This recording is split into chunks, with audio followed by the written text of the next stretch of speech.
పారిశుద్ధ్యం, ఆరోగ్య విషయాలపై పాఠశాల స్థాయి మొదలుకొని మండల, జిల్లా స్థాయిలో శానిటేషన్, హెల్త్ కమిటీలను ఏర్పాటు చేయాలని జిల్లా కలెక్టర్ ఇలా త్రిపాఠి అధికారులను ఆదేశించారు.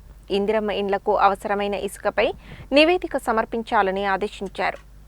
మంగళవారం హైదరాబాద్ నుండి రాష్ట్ర రెవెన్యూ, గృహ నిర్మాణ శాఖ మంత్రి పొంగులేటి శ్రీనివాసరెడ్డి, బీసీ సంక్షేమ, రవాణా శాఖ మంత్రి పొన్నం ప్రభాకర్, ఎస్సీ, ఎస్టీ సంక్షేమ శాఖల మంత్రి అడ్లూరు లక్ష్మణ్ కుమార్, అటవీ శాఖ మంత్రి కొండా సురేఖ, ప్రభుత్వ ప్రధాన కార్యదర్శి రామకృష్ణారావులు అన్ని జిల్లాల కలెక్టర్లతో వివిధ అంశాలపై వీడియో కాన్ఫరెన్స్ నిర్వహించారు. వీడియో కాన్ఫరెన్స్ అనంతరం జిల్లా కలెక్టర్ జిల్లా అధికారులతో ఆయా అంశాలపై సమీక్ష నిర్వహిస్తూ జిల్లాలో వన మహోత్సవం కింద మొక్కలు నాటే కార్యక్రమాన్ని వేగవంతం చేయాలని, ఈ అంశంపై ప్రతిరోజు పర్యవేక్షించాలని, ప్రత్యేకించి ఈత చెట్లు ఎక్కువగా నాటాలని ఆదేశించారు. జిల్లాలో ఇందిరమ్మ ఇండ్లకు అవసరమైన ఇసుక వివరాలపై తక్షణమే నివేదిక సమర్పించాలని గృహ నిర్మాణ శాఖ పీడీ రాజ్కుమార్ను ఆదేశించారు. అలాగే ఇందిరమ్మ ఇండ్ల గ్రౌండింగ్ పెంచాలని అన్నారు. స్టోన్ క్రషర్ ధరలు నిర్ధారించాలని రెవెన్యూ అదనపు కలెక్టర్ జె. శ్రీనివాస్ను ఆదేశించారు. పాఠశాల పరిధిలో పారిశుద్ధ్యం, ఆరోగ్యానికి సంబంధించి జిల్లా, మండల పాఠశాల స్థాయిలో కమిటీలను ఏర్పాటు చేయాలని అన్నారు.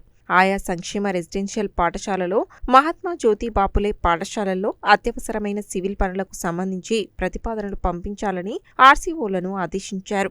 ఆయా పాఠశాలలకు గుడ్ల సరఫరా విషయమై శుక్రవారం నాటికి టెండర్లను పూర్తి చేయాలని, అలాగే సంక్షేమ శాఖకు సంబంధించి ఎయిడ్స్ అప్లయన్సెస్ విషయంలో వివరాలు సమర్పించాలని సంక్షేమ అధికారికి చెప్పారు. అంతకుముందు రాష్ట్ర రెవెన్యూ, గృహ నిర్మాణ శాఖ మంత్రి పొంగులేటి శ్రీనివాసరెడ్డి మాట్లాడుతూ భూభారతి కింద వచ్చిన దరఖాస్తులలో సాధ్యమైనన్ని ఆగస్టు 14 వరకు పరిష్కరించాలని అన్నారు. ఇందిరమ్మ ఇండ్లకు సంబంధించి కొన్ని జిల్లాలలో ఇసుక ఇబ్బంది ఉందని, ఇసుక అందుబాటులో ఉన్న జిల్లాలు ఇతర జిల్లాలకు ఇసుక సరఫరా చేయాలని చెప్పారు. ఇసుక కారణంగా ఎక్కడ ఇందిరమ్మ ఇండ్లు ఆగరాదని అన్నారు. ఇందిరమ్మ ఇండ్లకు నిరుపేదలను ఎంపిక చేయాలని అన్నారు.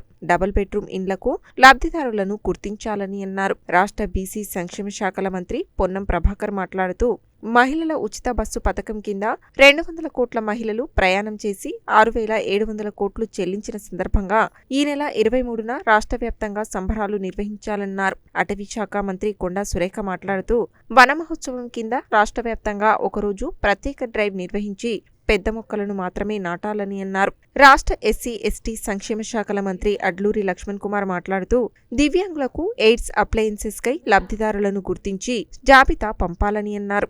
అదనపు కలెక్టర్లు జె. శ్రీనివాస్, నారాయణ అమిత్, సంబంధిత జిల్లా అధికారులు ఈ వీడియో కాన్ఫరెన్స్ కు హాజరయ్యారు.